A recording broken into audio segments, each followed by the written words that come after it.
We have the pieces put together, and now I'm bringing to you what you asked for. Here's everything you missed in LEGO Movie 2, the second part. Obviously because it can't be the first part. And it's going to be in less than 15 minutes. Make it a quarter of an hour. Here we go! Do you love Raptors? Do you have to watch every single movie that has Chris Pratt in it? Then you should also add to your collection a Rexcelsior. I hid these 5 Easter eggs over here in the video. Comment where they are and include hashtag LEGO in your comment for your chance to win your very own official 1,820 piece Rexcelsior LEGO building kit. Now on to the Easter eggs. Oh man, this is gonna be awesome. Right in the very beginning, LEGO doesn't waste any time. Take a look at this weird hot dog vendor who shoves hot dogs into his ears. His name is Mike, and that's not just a coincidence, so Mike Mitchell is the director for LEGO Movie 2. You're welcome. You're welcome. You're welcome. Well, that's the end of the show. Thanks for watching, and you have a great day.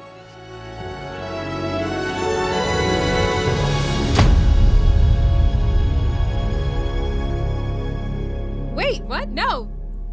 This isn't the end. It can't be. This isn't one of those things with a downer cliffhanger ending. No. This needs to have a happy ending. Okay, actually, there's a lot more.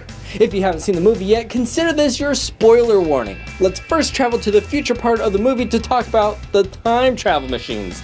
They call it time travel. These are the famous LEGO models of actual time machines from other movies.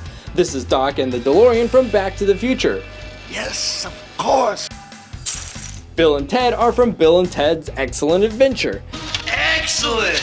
Then we have the TARDIS from Doctor Who. The super weird bicycle thing is actually from a 1960s movie called, and you would never guess the name of the movie, The Time Machine. Skynet is the time machine used in Terminator to fix all those weird little plot holes. Oops, did I say that? The last one that you might have picked up on is a hot tub from, obviously, a Hot Tub Time Machine. You're too late. I'm just gonna keep going back in time until I get this thing right. And of course, Rexcelsior is powered by the flux capacitor, which is also what powered the DeLorean in Back to the Future. This is what makes time travel possible. The flux capacitor. His evil future self is also disappearing like in Back to the Future. Since he literally mentioned that in the movie though, can we actually call that an Easter egg? I don't know. I'm never going to exist. Wait, no. Look, I knew it. Look, I'm Back to the Futuring. Totally called it. What's Back to the Futuring? Of course, believe it or not, some people might not have even seen Back to the Future, and so they missed the connection. And for those people, basically what happened is in Back to the Future, he time traveled to the past to change the events that would change the outcome of the future, meaning it was going to make it so he didn't exist in the future. That's why he was slowly disappearing. It's like it's been erased. Erased from existence. So in LEGO Movie 2, as Emmett decided not to change who he was, his future evil self would never exist, so he disappeared. Just like sometimes I wish my math teacher would have disappeared. It's a classic movie older kids get to watch. And now, it's happening to me. Of course, if you listen to the kid Finn, he hints earlier on in the movie, way earlier on in the movie, that Emmett is a time traveler. We can't party right now. I'm in the middle of a storyline with time travel and mind-blowing plot twists. Besides getting the song stuck inside your head, if you look closely, you can also see characters from Wizard of Oz. We have Scarecrow, Tin Man, hopefully he's not made of lead. Inside joke, you know if you know. Then we have Dorothy the Star and the Cowardly Lion. They keep referencing that they're going to face their very own Armageddon. It's Armageddon!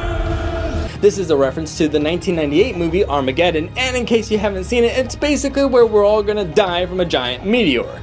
Speaking of Armageddon, here's the iconic slow motion Armageddon walk. And in that slow motion walk, we have Cyborg, Wonder Woman, Superman, Flash, and Aquaman.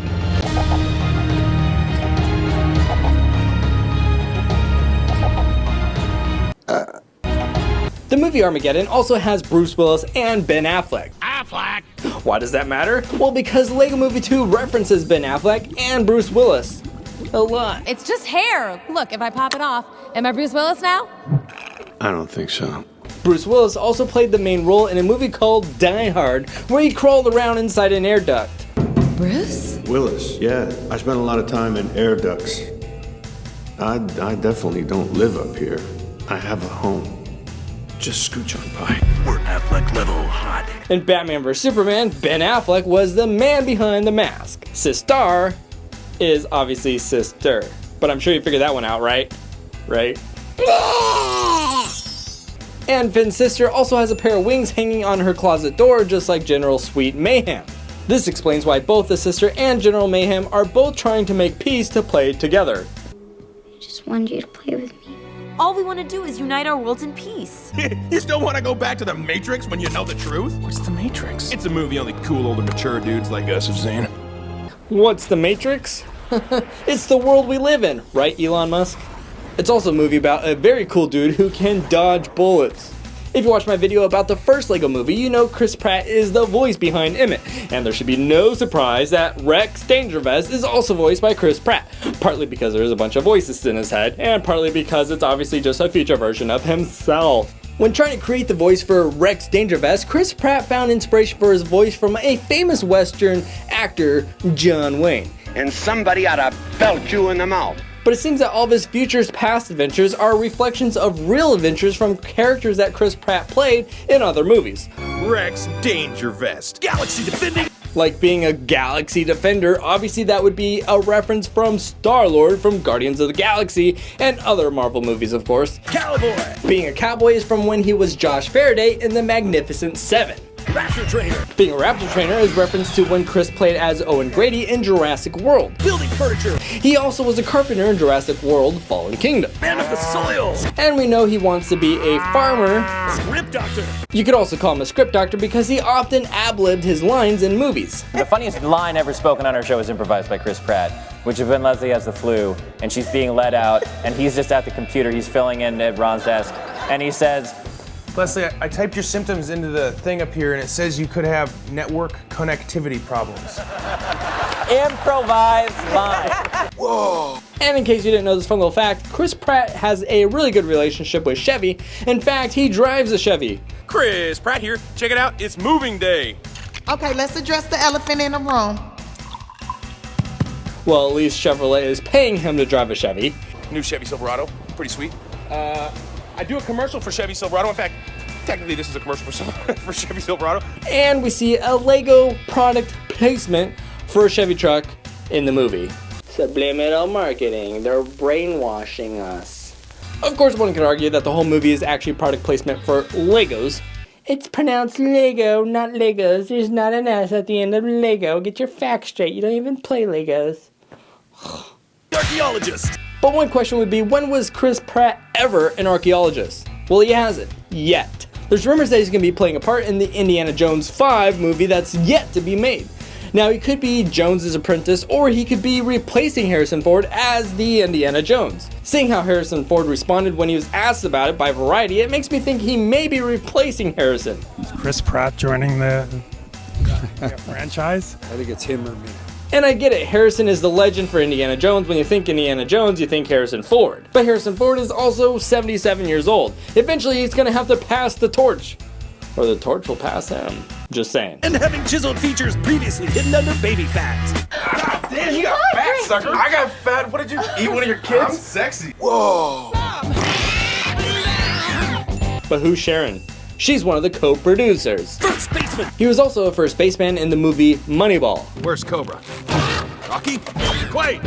Ripley. Connor. The other one. Back to the Raptor trainer though, he has a name for all the Raptors but one. That one.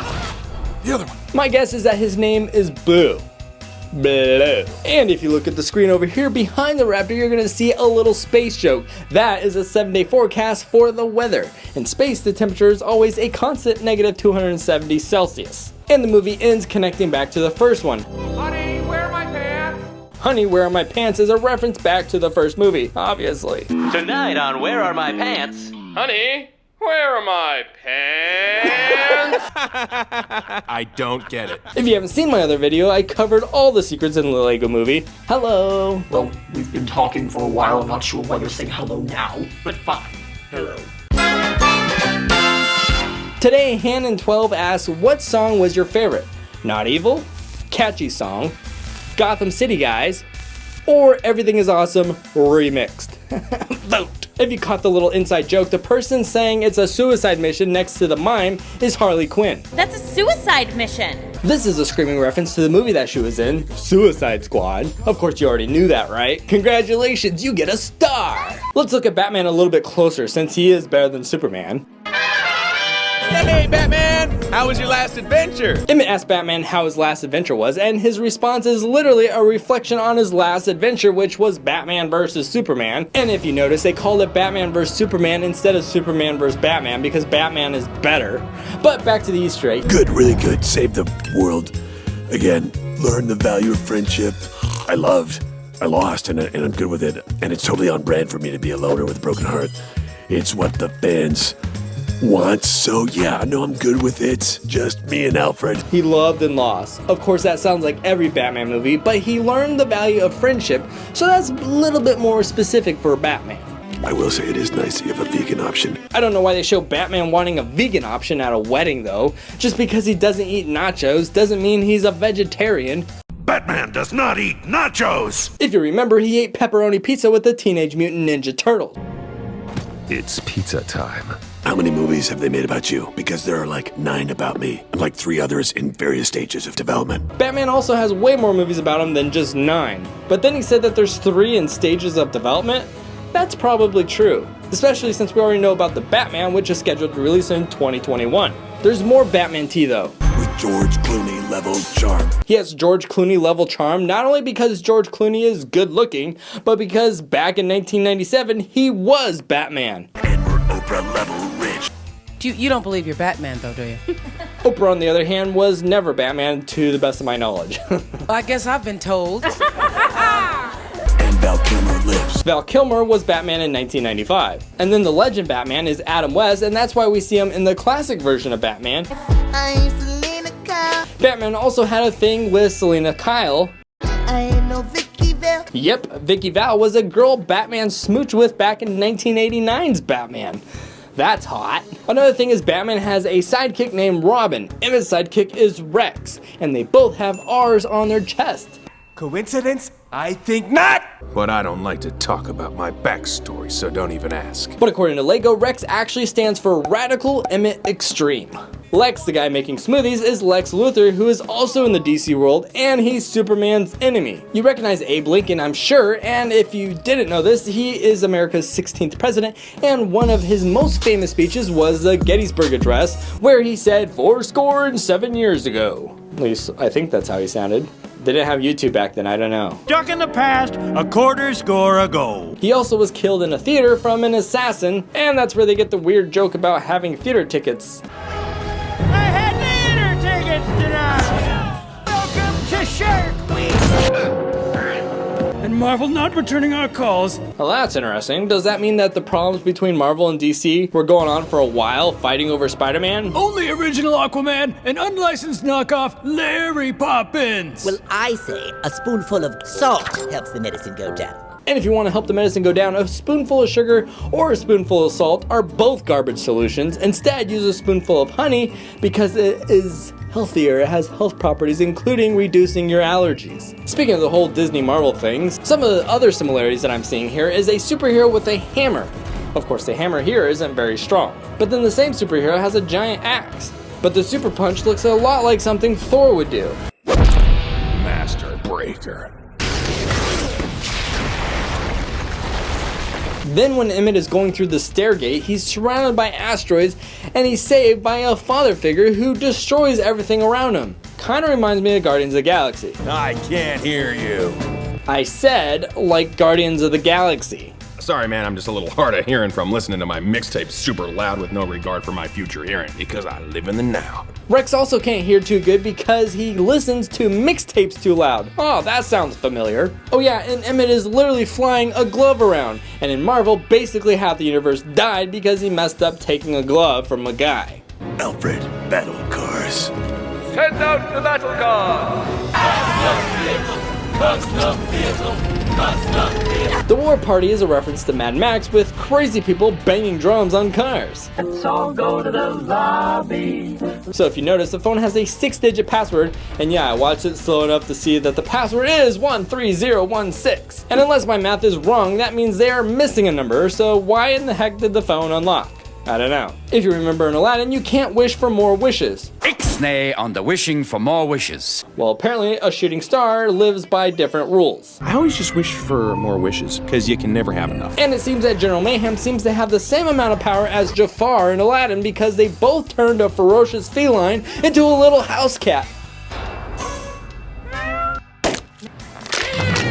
Having a house with dedicated toaster rooms would be a dream come true for Eleven, because then she could have waffles whenever she wanted. This girl here is Velma from Scooby-Doo. You made it this far into the video, so obviously you enjoyed yourself, so you must subscribe to my channel. Also, don't forget to let me know what movie you want to talk about next. Did you find the hidden Easter eggs? Comment where they are. Don't forget to include #LEGO in your comment for your chance to win your very own Rexcelsior.